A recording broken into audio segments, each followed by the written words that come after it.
بسم اللہ الرحمن الرحیم۔ السلام علیکم۔ وہ بدبخت فرعون جو کبھی خدائی کا دعویٰ خدا کی زمین پر بڑے تکبر اور غرور سے کیا کرتا تھا اور کہتا کہ میں سب سے بڑا خدا ہوں، میری عبادت کرو، مجھے سجدے کرو۔ فرعون مصر کی تاریخ کا بدترین شخص گزرا ہے۔ فرعون کون تھا؟ فرعون مزدور سے مصر کا بادشاہ کیسے بنا؟ فرعون نے خود کو خدا تسلیم کروانے کے لیے کون سی چالیں چلیں؟ پیارے دوستو، اس موضوع پر ہم اس ویڈیو میں تفصیل سے بات کریں گے۔ ویڈیو نہایت دلچسپ ہونے والی ہے۔ تمام دوستوں سے گزارش ہے کہ ویڈیو کو اینڈ تک ضرور دیکھیں۔ معزز ناظرین، آپ کی معلومات کے لیے کہ مصر کی زبان میں ہر بادشاہ کو ہی فرعون کہتے ہیں، اور وہ فرعون جس کا ذکر اللہ نے قرآن میں حضرت موسیٰ کے ساتھ ذکر کیا ہے، اس کا اصل نام ولید بن مصعب تھا۔ کچھ تاریخ دانوں نے اس کا نام قابوس بھی بتایا ہے۔ فرعون کا چہرہ تانبے کی طرح چمکتا تھا، اس لیے لوگ اس کو قابوس کہتے تھے۔ فرعون کا تعلق قبیلہ کرتیہ سے تھا۔ اس کی عمر 400 سال ہوئی۔ ان 400 سالوں میں فرعون نہ تو بیمار ہوا، نہ ہی اس کے سر میں کبھی درد ہوا، اور نہ ہی دشمن اس پر غالب آ سکا۔ فرعون بادشاہ بننے سے پہلے عام لوگوں کی طرح محنت مزدوری کرتا تھا، مگر اس کی حالت کچھ ٹھیک نہ تھی اور یہ مالی طور پر بہت غریب تھا۔ فرعون کا ایک جگری دوست جس کا نام حامان بتایا جاتا ہے، یہ شخص تقریباً فرعون کے مزدوری سے بادشاہت کے سفر میں ہر قدم پر ساتھ رہا، اور جب فرعون بادشاہ بنا تو اس نے اس کو وزیر کے عہدے پر فائز کر دیا۔ فرعون کی طرح حامان بھی غریب ہی تھا۔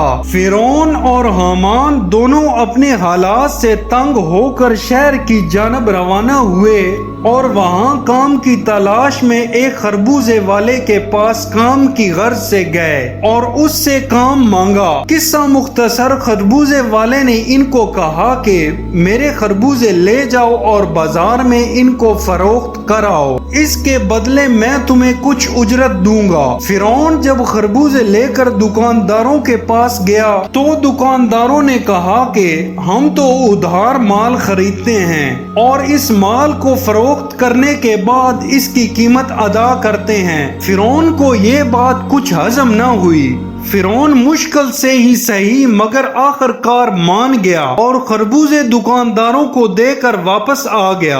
واپس آتے ہی فرعون نے خربوزوں کے مالک سے کہا کہ مجھے یہ کام اچھا نہیں لگتا، اور یہ کہہ کر وہ کام چھوڑ کر چلا گیا۔ اب پھر فرعون اور حامان کو کام کی تلاش تھی، مگر یہ اس طرح کے کام کو تلاش کر رہے تھے کہ جس میں بے انتہا پیسہ ہو۔ انہی حالات میں فرعون بادشاہ مصر کے پاس اپنی درخواست لے کر گیا اور کہا کہ بادشاہ سلامت، میں بہت غریب ہوں، کھانے پینے سے بھی عاجز ہوں، میں کسی کام کی تلاش میں بہت دور سے شہر مصر آیا ہوں، مہربانی فرما کر مجھے کوئی کام عنایت فرمایا جائے اور مجھ مسکین سے شفقت کا معاملہ فرمایا جائے۔ بادشاہ مصر کو اس پر ترس آیا اور اس نے فرعون کو قبرستان کی دروغی کا کام سونپ دیا۔ اس کے بدلے میں فرعون کو کچھ رقم فدیہ کے طور پر شاہی خزانے میں دینی ہوتی تھی۔ اب فرعون ایک بڑے قبرستان کا دروغی کا کام سنبھال چکا تھا اور بہت خوش تھا۔ اب کوئی بھی اس کی اجازت کے بغیر اپنا مردہ نہ دفنا سکتا تھا، اور ہر مردہ دفنانے کے بدلے ایک معقول رقم لیتا، جس سے کچھ معمولی سی رقم خزانہ میں بھی جمع کرواتا۔ فرعون کے دن بہت اچھے گزر رہے تھے۔ اللہ کے حکم سے کچھ ایسا اتفاق ہوا جس نے کہ فرعون کا ہر دن عید بنا دیا۔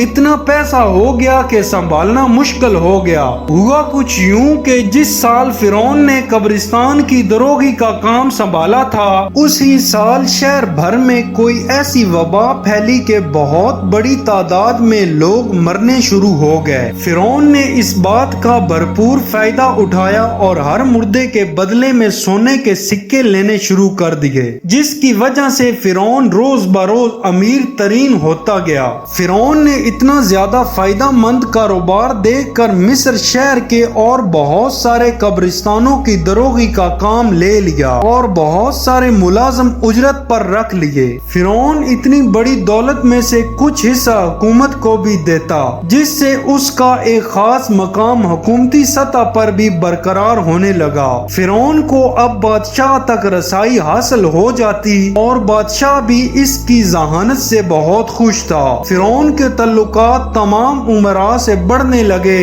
اللہ رب العزت نے فرعون کو بادشاہ بنانا تھا، اسی لیے اللہ کی قدرت سے انہی دنوں میں مصر کا وزیر مر گیا، جس کی جگہ بادشاہ نے بہت خوشی خوشی فرعون کو مصر کا وزیر مقرر کر دیا۔ اس کے بعد فرعون کے پاس دولت شہرت کی کمی نہ تھی، جو چیز درکار ہوتی بغیر کسی ہیلا حجت کے مل جاتی۔ فرعون کے ساتھ فرعون کا دوست حامان بھی فرعون کی بادشاہی کا بھرپور فائدہ اٹھاتا اور اس کے ساتھ ہی عیش و عشرت کی زندگی بسر کرتا۔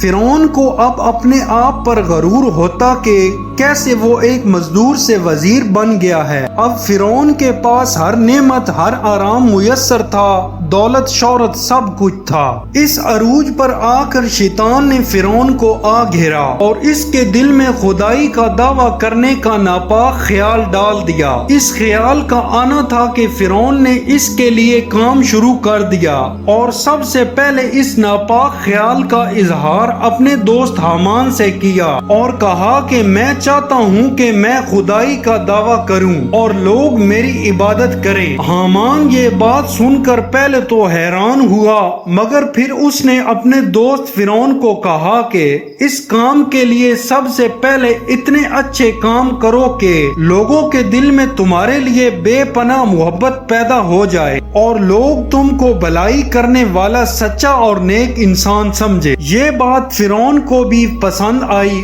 اور فرعون بھی اس بات پر رضامند ہو گیا اور لوگوں کی مدد کرنے کی سوچنے لگا اور حامان سے مشورہ کرنے لگا۔ اس وقت تمام لوگ حضرت یوسف اور حضرت یعقوب علیہ السلام کے دین پر تھے اور ان کو بہت مقدس سمجھتے تھے۔ اس دوران فرعون کو یہ تدبیر سوجی کہ اس نے بادشاہ مصر سے درخواست کی کہ بادشاہ سلامت، میں چاہتا ہوں کہ مصر کے تمام لوگوں کی تمام ضروریات میں پوری کروں اور ان تمام کا خرچ میں اپنی جیب سے ادا کروں۔ بادشاہ فرعون کی یہ بات سن کر بہت خوش ہوا اور خوشی خوشی درخواست قبول کی۔ 1 سال کی مدت کے لیے تمام مصریوں کو یہ سہولت فراہم کی۔ پورے مصر میں اس اعلان کے بعد ہر شخص خوشی سے جھوم اٹھا اور ہر زبان پر فرعون کا چرچا ہونے لگا۔ ایک وقت ایسا آیا کہ لوگ بادشاہ سے زیادہ فرعون کی تعظیم کرنے لگے۔ پیارے دوستو، یہ ایک اہم چال تھی لوگوں کو اپنی بھلائی دکھانے کی اور لوگوں کو اس بات پر قائل کرنے کی تاکہ جب فرعون خدائی کا دعویٰ کرے تو لوگ اس نیک آدمی کے کہنے پر بغیر کسی مزاحمت کے اس کی عبادت شروع کر دیں۔ مصر کی عوام فرعون پر بے حد خوش تھی۔ اسی دوران بادشاہ مصر کی طبیعت بگڑی مگر سنبھل نہ پائی اور بادشاہ بھی مر گیا۔ چونکہ بادشاہ کا کوئی والی وارث نہیں تھا، یعنی اس کا کوئی بیٹا نہ تھا۔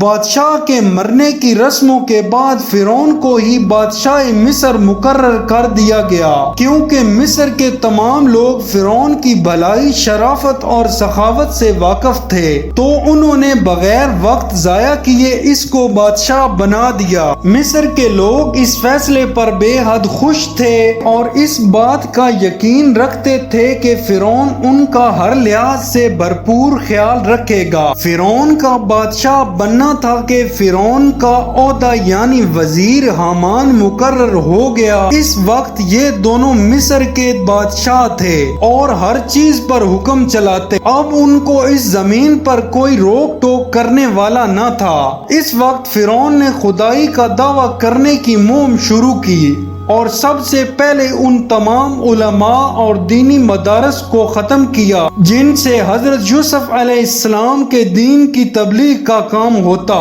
یہ اس لیے کیا گیا کہ آنے والی نسلیں دین سے دور ہوتی جائیں اور دین ختم ہو جائے۔ تمام مصر میں اعلان ہو گیا کہ کوئی بھی حضرت یوسف کے دین کی تبلیغ نہ کرے ورنہ اس کو قتل کر دیا جائے گا۔ اس حکم کے بعد مصر میں دین سے دوری بڑھتی گئی اور جہالت عام ہونے لگی۔ ایک وقت ایسا آیا کہ تمام بنی اسرائیل جن کو دین کا وارث سمجھا جاتا تھا غلامی کی زندگی گزارنے پر مجبور ہو گئے اور جہالت عام ہو گئی۔ تمام معاشرہ جہالت کے سیلاب میں ڈوبنے لگا۔ اب یہ وقت آ گیا تھا کہ زیادہ تر لوگ اپنے حقیقی خدا یعنی اللہ کو بھول گئے اور علم سے دور ہو گئے تھے۔ لوگ جانوروں کی طرح زندگی گزارنے لگے۔ اس وقت فرعون نے تمام مصر میں اعلان کر دیا کہ تمام اہل مصر صرف اور صرف اپنے گھروں میں بتوں کی پوجا کریں، ان کو ہی اپنا خدا سمجھیں اور ان کو ہی سجدہ کریں۔ فرعون کا حکم آتے ہی ایک قبطی قوم جو بہت بڑی تعداد میں تھی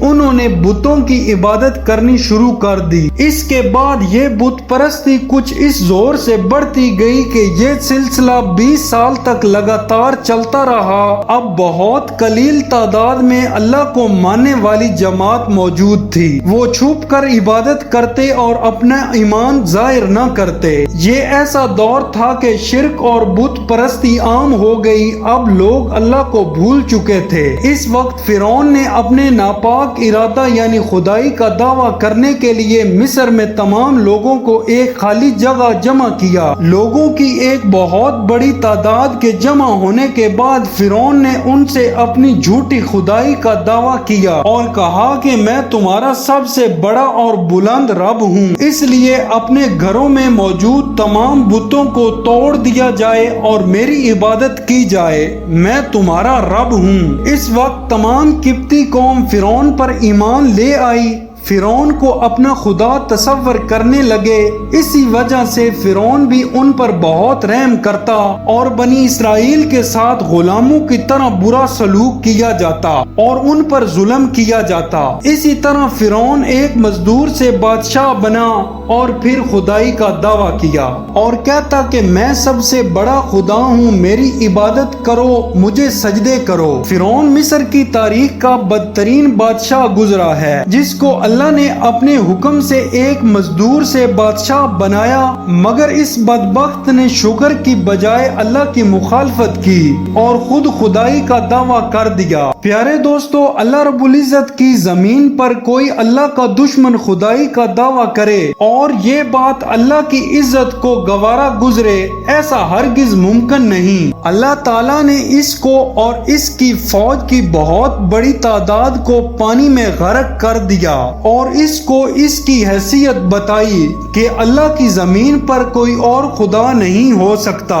اللہ نے فرعون کی لاش کو دریا میں خراب نہ ہونے دیا، اس بدبخت کو مرا تو پانی میں مگر اس کی لاش کو محفوظ کر لیا اور آنے والے انسانوں کے لیے عبرت کا نشان بنا دیا تاکہ ساری دنیا جان لے کہ اللہ صرف ایک ہے اور وہ وحدہ لا شریک ہے، اس کا کوئی شریک نہیں، اور دنیا کو بتایا کہ سب سے بڑا خدا صرف اللہ ہے، اللہ تھا، اللہ ہی رہے گا، کیونکہ اللہ نے جس انسان کو بنایا اگر وہ ہی خدائی کا دعویٰ کر دے، پہلی بات تو یہ ہے کہ یہ بات ہی غلط ہے کہ مخلوق جس کو اپنے جسم کے اعضاء پر حکومت نہیں، اگر کوئی مسئلہ بن جائے تو خود ٹھیک نہیں کر سکتا، تو پھر وہ خدائی کا دعویٰ کیسے کر سکتا ہے؟ اللہ سے دعا ہے کہ اللہ ہمارا اور ساری امت مسلمہ کا خاتمہ بالایمان کرے اور ہمیں شرک جیسی بری بیماری سے محفوظ رکھے، آمین۔ اگر آپ ہمارے چینل پر نئے ہیں تو اس طرح کی مزید اسلامی معلوماتی اور دلچسپ ویڈیو دیکھنے کے لیے ہمارے چینل کو ضرور سبسکرائب کریں تاکہ آپ بھی اس کار خیر کا حصہ بن سکیں۔ انشاءاللہ آپ سے ملاقات ہوتی ہے اگلی ویڈیو میں۔ اللہ حافظ۔